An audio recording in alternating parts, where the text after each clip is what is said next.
When I graduated from college, my grandpa Joe asked what I wanted as a gift. And without missing a beat, I replied, a camcorder. Now, kids, this was 1991, after the time of handheld film cameras and before smartphones. So Grandpa Joe took me to the Nebraska Furniture Mart, and we picked out a Sony Handycam. It weighed 3.5 pounds, and it cost $1,000. No small investment then. My first project was a movie, fittingly, about Grandpa Joe. We were very close, and I wanted to preserve something of him. Looking back, I'm so grateful I did, because he died the following year. At one point, I asked Grandpa Joe if he felt proud to be Jewish.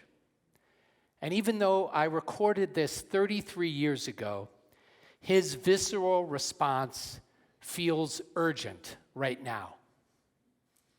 To be Jewish? Yes, I feel superior. I do. Why? Because I'm Jewish. Because I have 10,000 years of heritage behind me. I am a survival, and so are you, of the fittest. You are what you are because of 1,000 generations of difficulty behind you, so that you forever had to strive.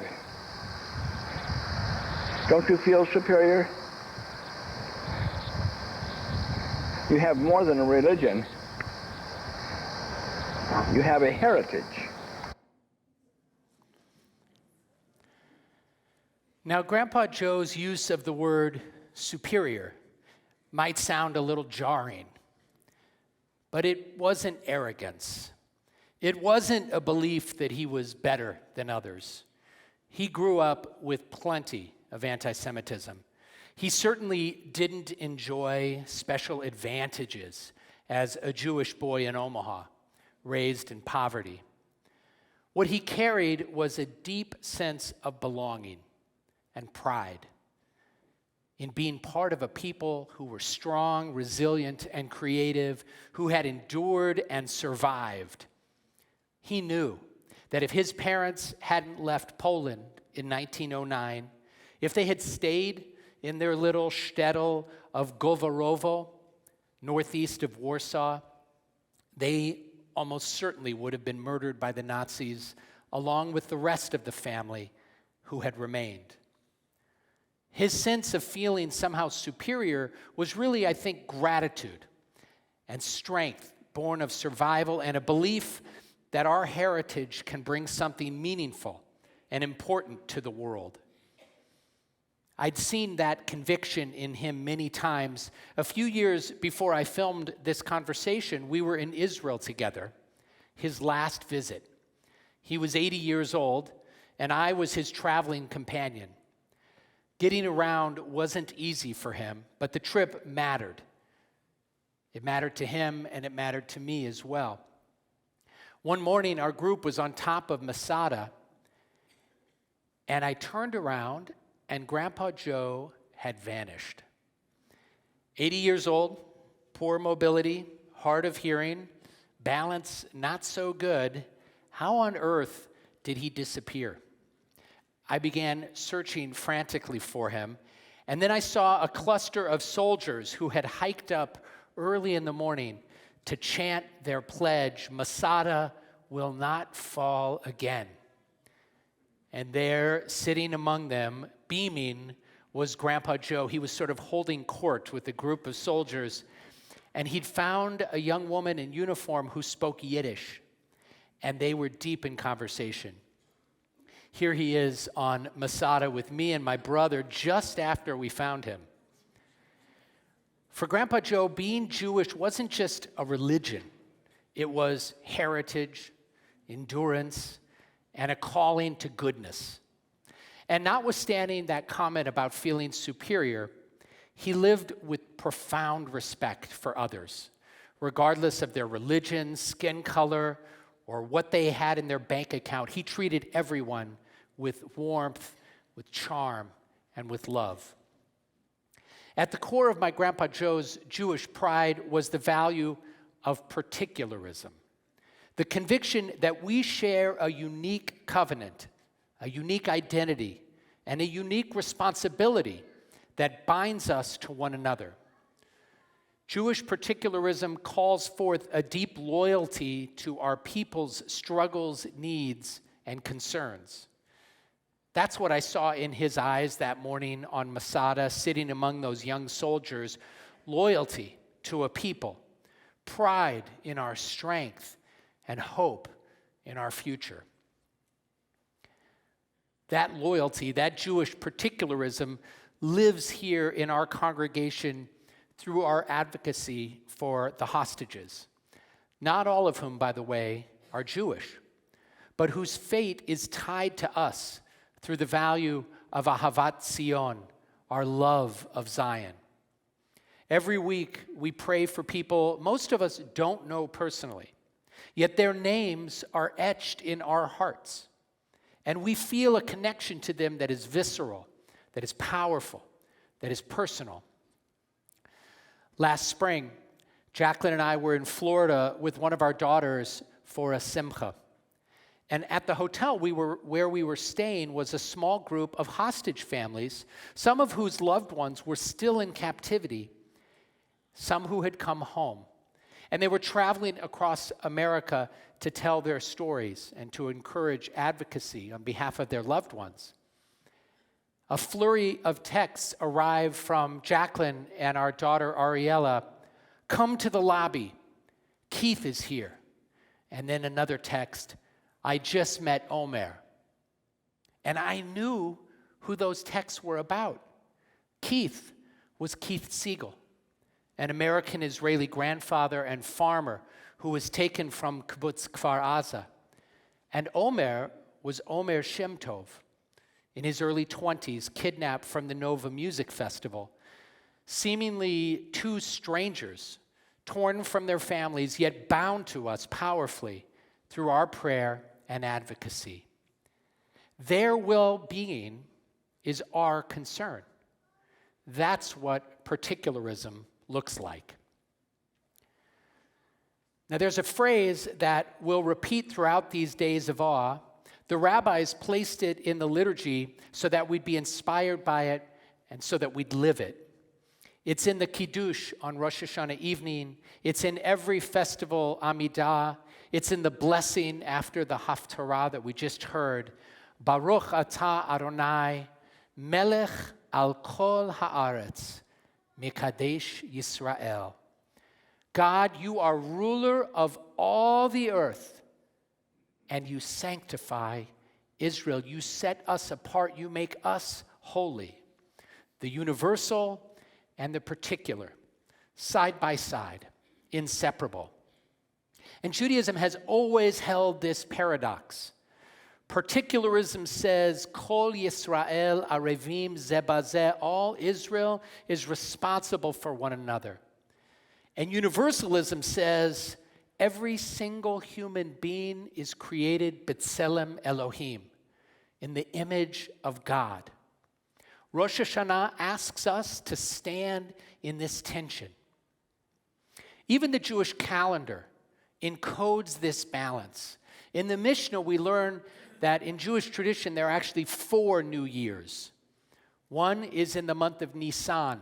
It's the New Year of months, and we celebrate it around Passover time. And we tell the story of our exodus from Egypt. That's particular. Another is in the month of Elul, the month that we just passed. And in Elul, we celebrate the new year for our kings and for the animals that had to be tithed in temple times. That's particular. That's our king. That's our tradition of temple worship. Tishrei, today, Rosh Hashanah, is the new year of years. And it's a time when kol ba'ei olam, when all of humanity, all who enter the world, pass before God and God judges all humanity. That's universal. And then in Shvat, the new year of the trees, which honors creation itself, universal. And our liturgy gives this day, Rosh Hashanah, a name that expands this vision even more. We call it Hayom Harat Olam. Today is the birthday of the world. Rosh Hashanah is not only the anniversary of our special relationship with God, it's a celebration for the entire universe, all humanity, all creation. Melech al kol haaretz, Mikadesh Yisrael. My teacher, Rabbi David Ellenson of blessed memory, spoke often about Judaism's dual covenant. One covenant stretched back to Noah, and it binds us to every other human being. The other covenant, born in the promises to Abraham and Sarah, and renewed at Mount Sinai, binds us to our own people, to Am Yisrael. As Rabbi Ellenson wrote, the notion of a dual covenant, one between God and all humanity, and another between God and the Jewish people, serves as a cardinal foundation for Jewish religious beliefs and values. He believed this idea sits at the heart of Jewish identity. We cannot, he argued, reduce ourselves to only a tribe, nor lose ourselves in pure universalism. Both covenants claim us, and together they give Jewish life depth and purpose. Melech al kol haaretz, Mikadesh Yisrael. Another one of my teachers, Leonard Fine, writer, activist, founder of Mazon, a Jewish response to hunger, showed us how to live this balance. He pointed to another famous text, the words of Hillel, who said, Im ein ani li mili, if I am not for myself, who will be for me? Uchshe'ani la'atzmi ma'ani, but if I'm only for myself, what am I? V'im lo achshav ematai, and if not now, when? Fine taught that we're meant to hear those lines together. The tension between defending our own and caring for others at the same time is real.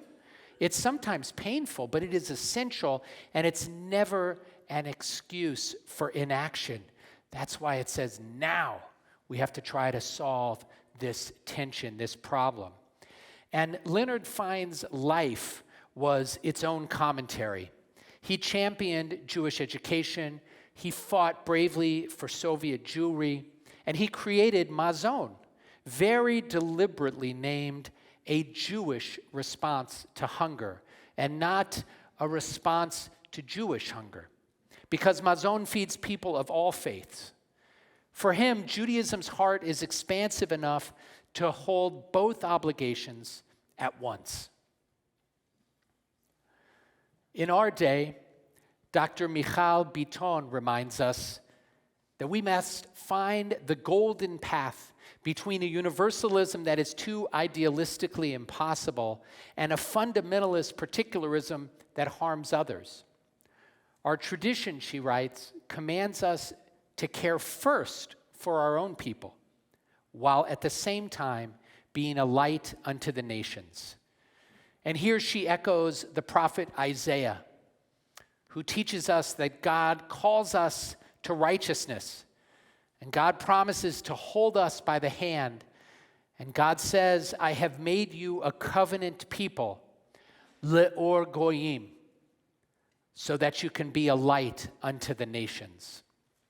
Isaiah doesn't call us to disappear into the world, nor to wall ourselves off. We are summoned in covenant to bring the light, to shine ethical clarity, compassion, and justice on all the nations. And Jewish law gives shape to this tension through the concept of mipnei darchei shalom. The sages taught, even though our first duty is to our own, we have to then extend our care outward. We feed the poor of the nations. We visit their sick. We bury their dead, the rabbis teach, for the sake of peace, so that we will live in a society, so that we will live in communities that are harmonious, loving, filled with shalom. The great sage Maimonides later codified this into law, teaching that we provide for the poor of the Gentiles together with the poor of Israel, mipnei darchei shalom. And then later he connects this idea to a broader concept, a higher calling even, midat chasidut, the elevated trait of character, translated often as piety. It really means going beyond the letter of the law and cultivating generosity so that shalom and kavod, peace and dignity, flourish not only for Jews, but for kol ha'olam, for the whole world. Do the right thing, Maimonides instructs, even when we have no reason to expect reciprocity. And this year, the tension is not abstract. After October 7th, many of us have felt isolated and unseen. The instinct to turn inward is understandable. We must fight for our hostages. We must support our brothers and sisters in Israel. We must defend Israel's right to exist. That's Jewish particularism.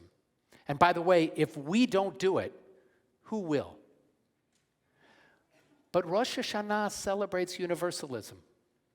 Hayom Harat Olam. It's the birthday of the world. It's a celebration of all humanity, of all creation. So we must care for homeless individuals and families in our community right here in Los Angeles, whatever the reason for their misfortune. Mipnei darchei shalom, we have to respond with compassion and demand action. We must open our hearts to law-abiding immigrants striving for legal status, the people who care for our children, who tend our gardens, prepare our meals, and clear our tables. Mipnei darchei shalom, for the sake of peace and in the spirit of midat chasidut, the attribute of kindness and mercy, they too are our concern. And yes, hard as it might be in the midst of a war, we must care about innocent children and non-combatants in Gaza. Their lives are precious to God, and so they should be to us as well. Empathy is not weakness. Empathy is moral strength. And it's part of the covenant we receive from Abraham and Sarah. It's deeply, deeply baked into our tradition. So how might this balance between particularism and universalism look in practice? There's a great example right here in our own congregation, Wise Readers to Leaders, a program founded 14 years ago, right here at Stephen Wise Temple. Every summer, hundreds of Los Angeles children, almost none of them Jewish, come to our campus to learn, to share meals, to build community, and play in our pool. These children are our concern. They're part of our community. And beautifully, most of the volunteers who are there to help are our own children, who discover the joy of giving back while helping others grow. 14 years in, we are making a real difference. And that's our job, to find that delicate balance, to honor our particular obligations, and to live out our responsibility to all humanity.